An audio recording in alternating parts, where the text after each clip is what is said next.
I watch it and I believe, you know, some of these guys have phenomenal skills. Phenomenal skills.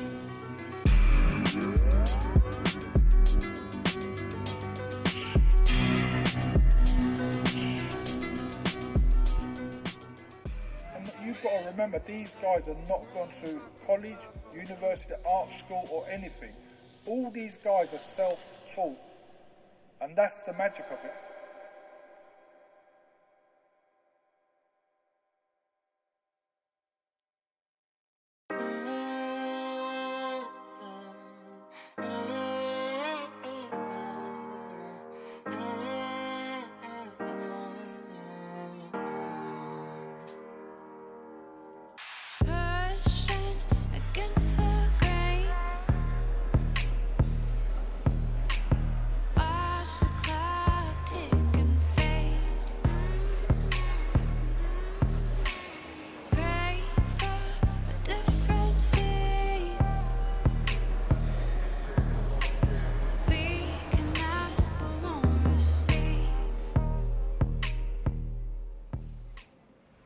I'm Billy, and basically I've been running this shop for the last 3 years.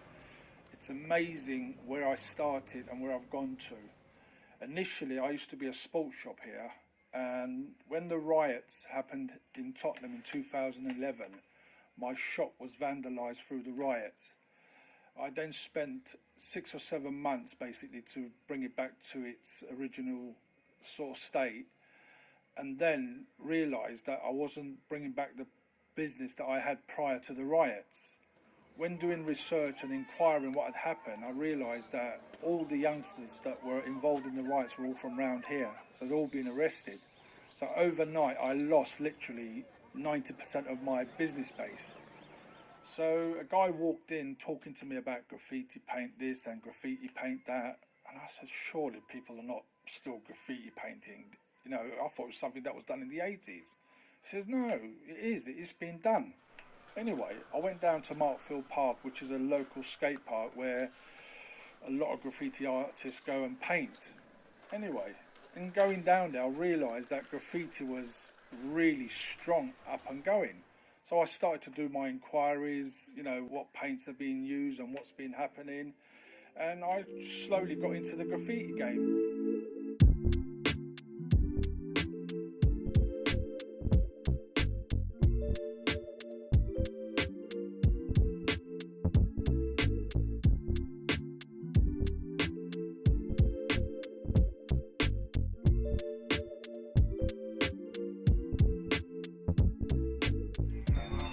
And as time went on and I got to meet people and realised that they are genuinely a nice bunch of people.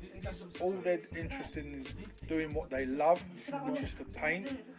I mean, people say they're vandals and this and that, and I disagree with that. Because you have vandals in football, you have vandals in rugby, you have vandals in everything.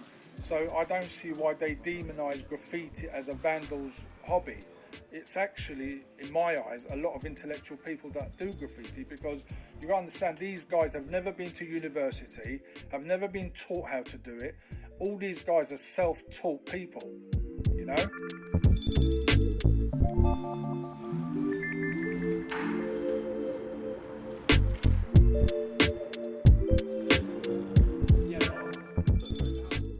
My name is Stak. I've been writing for 4 years. I got into graffiti because I started at school. I was tagging at school with one of my friends, and I just kind of thought that was the sort of thing I'd wanted to do. And one day I was on a pub crawl. One of my mates, he came up to me, introduced me to another boy who lived near me, and he was on it. He was on doing everything, like painting trains, painting walls. We used to do everything, and plus he was older, so at the time I was 16. And he had a flat and that, so I could go to his after. And then obviously my mum and dad wouldn't moan, and I think there was no one me coming in 4 o'clock in the morning because I've been painting trains and that sort of thing. But yeah, that's how I kind of went from there really. I went from chilling with him, and then it took a turn because I was going to legal walls, and then my pal kind of got me onto painting trains and doing train yards and things like that. So I've done local ones near me. See, painting, you want your name everywhere with graffiti. You want it absolutely everywhere. There's nowhere you don't want it. So having your name on all the trains, all the fronts, any barriers, ticket barriers, anything on the... That's why the trains are used so much, the trains and the train lines, everything like that. It's used so much because so many people use it. So sometimes you see people, like even regular people, you'll be talking to your mum and dad or something, they'll say, oh, did you see that graffiti at the station of that cool character or something? You see that sort of thing and you think, like, you know, people do notice that. It does get noticed by normal people as well as people who paint, because it's not easy to pick it up and do it.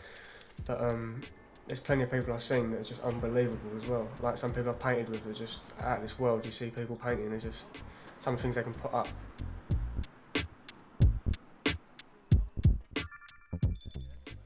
I mean, I was once in Leek Street and there was a guy there taking pictures. It was something to do with the government. Those bloody vandals.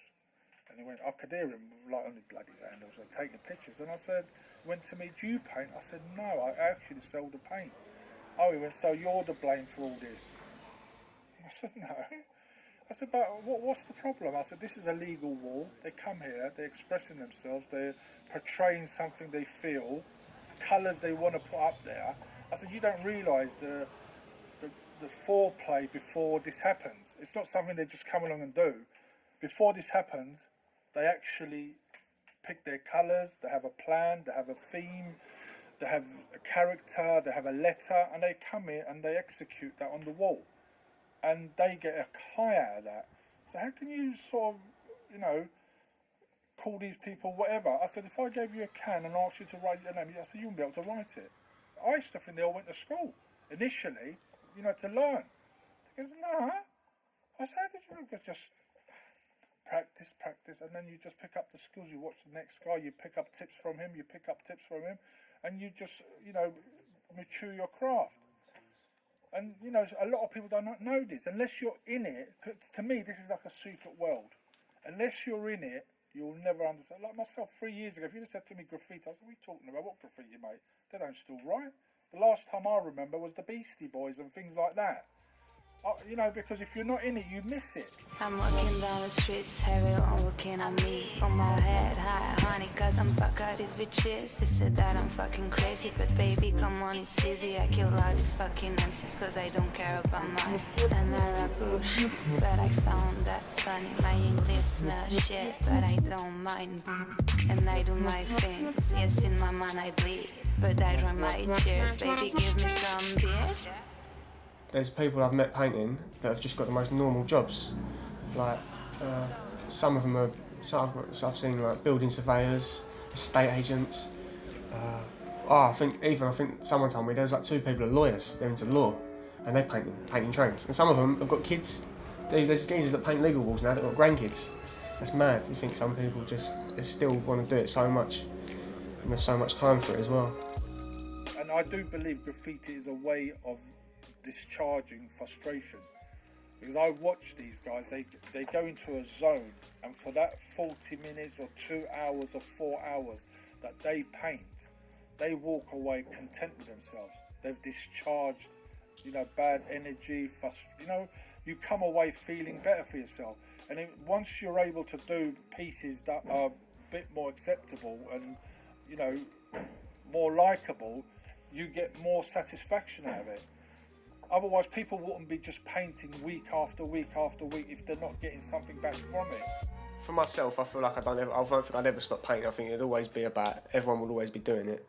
It's one of the things you wouldn't stop anyway. Even with this new thing with the stations and that, when they stop the barriers, it will still always be going. They'll never stop people painting. It's just one of them things. Everyone's jumping on it. But, yeah, I don't think it'll ever end. I told God I'll be back in the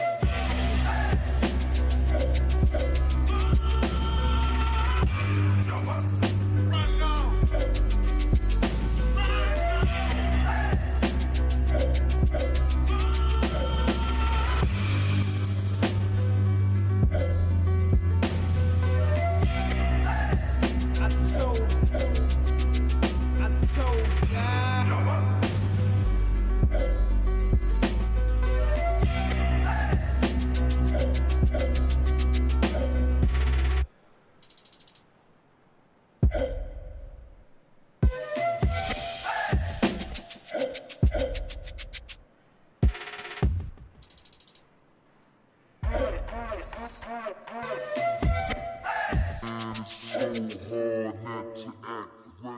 doing a little drop on graffiti. What do you think?